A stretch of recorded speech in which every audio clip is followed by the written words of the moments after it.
Meu Senhor e meu Deus, creio firmemente que estás aqui, que me vês e que me ouves. Adoro-te com profunda reverência. Peço perdão dos meus pecados e graça para fazer com fruto este tempo de oração. Minha Mãe Imaculada, São José, meu Pai, Senhor, anjos da minha guarda, intercedei por mim. Quando vi que a minha meditação calhava no dia 6 de janeiro, pensei imediatamente nos Reis Magos, na festa de Epifania, mas aqui em Portugal, ao contrário do que acontece noutros países, como em Espanha, mesmo aqui ao lado, nós celebramos a Epifania no domingo. Esta festa passa para o domingo seguinte, portanto amanhã, e o Evangelho na missa de hoje não tem nada a ver, por assim dizer, com os Reis Magos, mas fala-nos antes de outra figura tão importante, o precursor de Nosso Senhor, do Salvador, o seu primo São João Batista.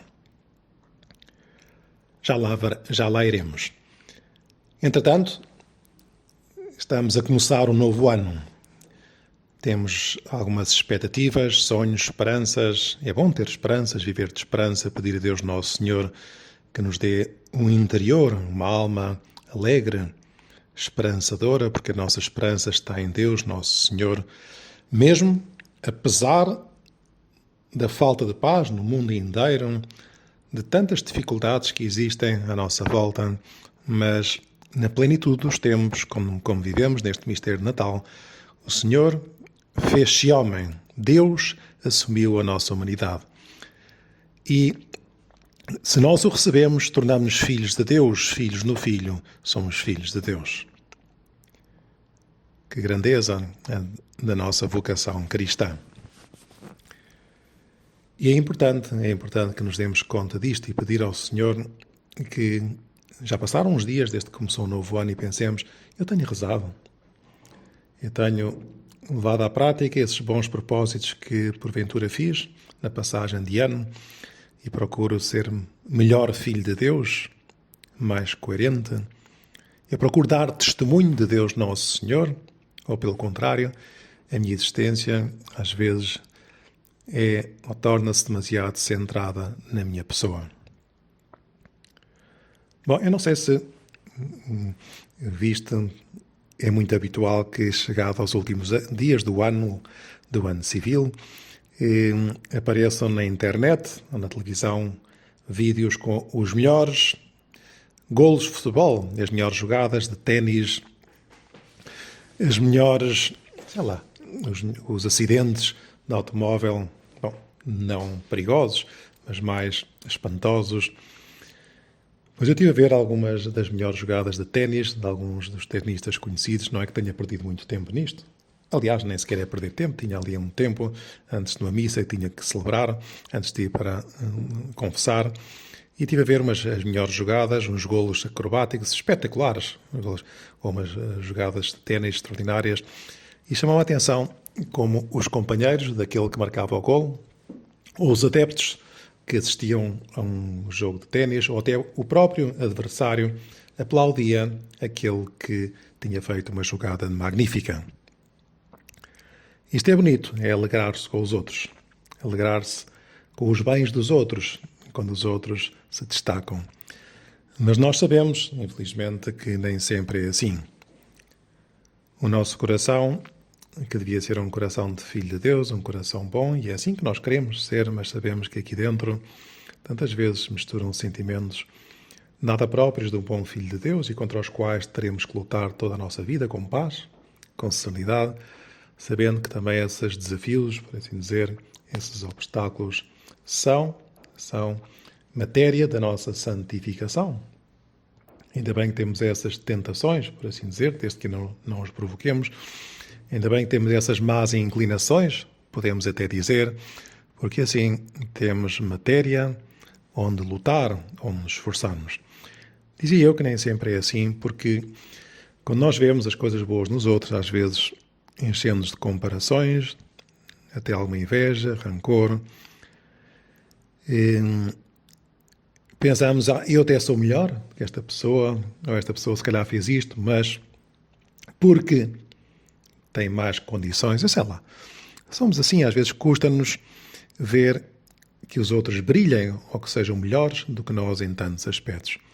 E é verdade, ainda bem que somos todos diferentes neste mundo e há cá pessoas melhores que nós, em algumas coisas. Temos de dar graças a Deus pelos talentos que Deus distribuiu à nossa volta.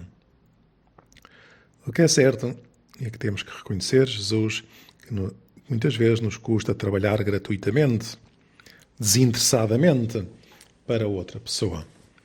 De certa forma, desejamos ser reconhecidos. Bom, é claro que é sempre bom um agradecimento quando fazemos alguma coisa boa e nós devemos agradecer a quem nos ajuda, claro, mas também nos faz bem dar sem esperar nada em troca. Lá em casa, quando ajudamos a preparar a mesa do jantar, quando arrumamos o quarto, quando acompanhamos alguma pessoa à farmácia, no hospital, no trabalho também, quando nos interessamos e damos uma ajuda a outra pessoa, não estar à espera que nos agradeçam sempre, fazê-los interessadamente, dar-se aos outros. E aliás, isto é um dos problemas. Agora nós vemos tantas greves na medicina, nos hospitais, porque a medicina já não é encarada como um sacerdócio, que não é, claro, a medicina não é um sacerdócio, mas era encarada como um sacerdócio no sentido que era um ato de doação aos outros, de serviço aos outros, de serviço desinteressado, e por isso os médicos tradicionais muitas vezes não tinham horas, não tinham horários, estavam sempre disponíveis para os seus doentes. Claro que isso também tinha alguns inconvenientes, mas hoje em dia, quase sempre, aquilo que se faz exige um pagamento em troca e isso torna-se caríssimo. E faltam profissionais de saúde, tanto que médicos ou enfermeiros que saibam dar gratuitamente, embora haja tanta gente boa, como é lógico, mas não é possível pagar tudo. Sobretudo, há coisas que nós esperamos de um profissional de saúde, ou pelo menos quando estamos doentes, e isso agradecemos, que é aqueles gestos humanos que não se pagam, que são impagáveis, mas é o trato de pessoa a pessoa.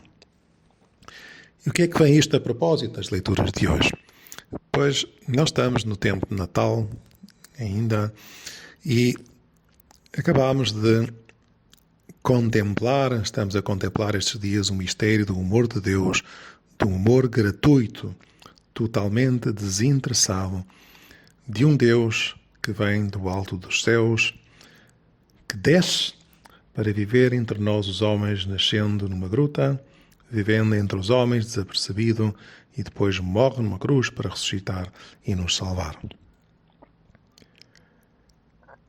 São João Batista, a figura central do Evangelho de hoje, também nos ensina essa discrição no serviço aos outros, esse amor desinteressado.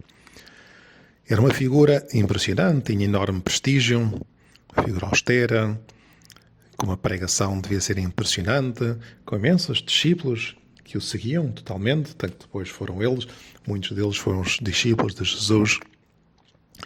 É impressionante os lugares que ele escolheu para viver, junto às margens do Rio Jordão, no Mar Morto, numa zona inóspita, que eu visitei, tive a sorte de visitar não há muitos meses, e que infelizmente são territórios agora tão afetados pela guerra, pela qual devemos sempre rezar. E ali vivia São João Batista, dando-nos um testemunho da necessidade da conversão, um batismo de conversão. E apesar do prestígio todo que tinha, ele era uma pessoa humilde. Anunciava outro. Ele era testemunha. Diz o Evangelho da missa, vai chegar, começava a pregar e dizia, vai chegar depois de mim, que é mais forte do que eu, diante do qual não sou digno de me inclinar para desatar as correias das suas sandálias. Vai chegar outro. É preciso que eu diminua e que ele cresça. Jesus Cristo tem que crescer. E era assim a sua vida, era assim a vida de João Batista, a preparar os caminhos do nosso Senhor. Não pensava em si próprio. Isso pode ser uma ocasião, hoje, à luz da palavra de Deus, de pedir a Jesus humildade. Humildade que é serviço desinteressado.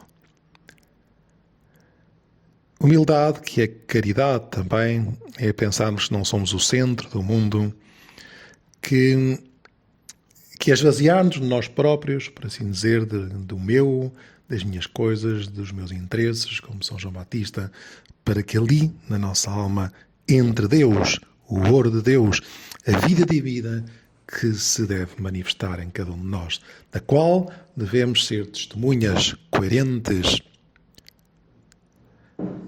em todos os aspectos da nossa vida, testemunhas credíveis do Evangelho. São João Batista, quando anunciava o reino de Deus, chega nesses dias Jesus de Nazaré e dá-se aquela teofania da manifestação da Trindade. Rasgam-se os céus, viu os céus rasgarem-se e o Espírito como uma pomba descer sobre ele. E dos céus ouve-se uma voz que diz: Tu és o meu filho, muito amado, em ti pus toda a minha complacência. O Pai, o Filho e o Espírito Santo que se manifestam naquela ocasião. E que se devem também manifestar na nossa vida quando nós procuramos ser testemunhas de Jesus Cristo. Quando nos alegramos com as maravilhas que Deus faz à nossa volta, quer nas outras pessoas, quer na nossa própria vida, e não pensamos que somos os melhores. Sabemos aplaudir as coisas boas nas outras pessoas. Pois é isto que nós vamos pedir a Deus Nosso Senhor hoje nesta breve oração. Pedimos a Jesus que a nossa vida se manifeste cada vez mais Jesus. A vida de Deus, a vida de santidade e não os nossos próprios interesses, tantas vezes mesquinhos. Que Nossa Senhora, Mãe de humildade, nos ajude a pôr sempre aqui na nossa vida, a nossa vida aponte sempre para Deus. Dou-te graças, meu Deus, pelos bons propósitos, afetos e inspirações que me comunicaste nesta meditação.